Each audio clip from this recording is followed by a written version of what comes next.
मगध साम्राज्य उदय से अंत तक एक गौरव गाथा।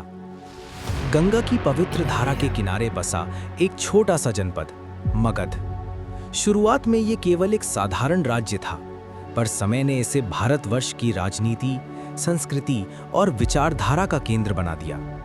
मगध की कहानी केवल राजाओं की नहीं, बल्कि दूरदृष्टि, संघर्ष, शक्ति और करुणा की अमर गाथा है। उदय, शक्ति की नींव। मगध के उत्थान की नींव हर्यक वंश ने रखी। राजा बिंबिसार एक कुशल शासक थे।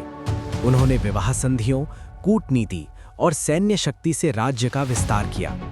राजगृह उनकी राजधानी बनी और मगध धीरे धीरे समृद्ध होने लगा। उनके पुत्र अजातशत्रु ने मगध को अपराजय बनाया।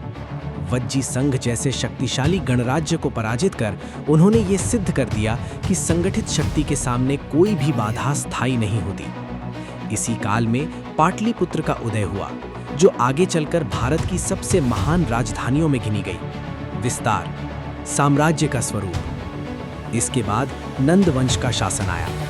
महापद्म नंद ने मगध को एक विशाल साम्राज्य में बदल दिया।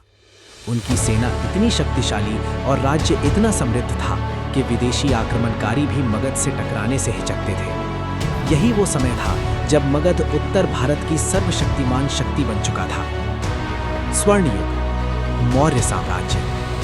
नंदों के पतन के बाद इतिहास ने करवट ली। चंद्रगुप्त मौर्य आचार्य चाणक्य के मार्गदर्शन में मगध की सत्ता पर बैठे।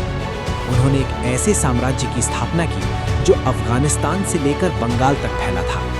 मगध अब केवल एक राज्य नहीं, बल्कि भारतवर्ष का हृदय बन गया।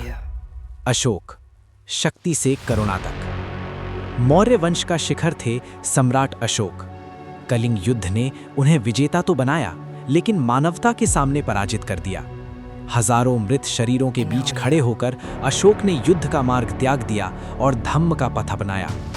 उनके शिलालेख आज भी ये संदेश देते हैं कि सच्ची विजय तलवार से नहीं, करुणा से होती है।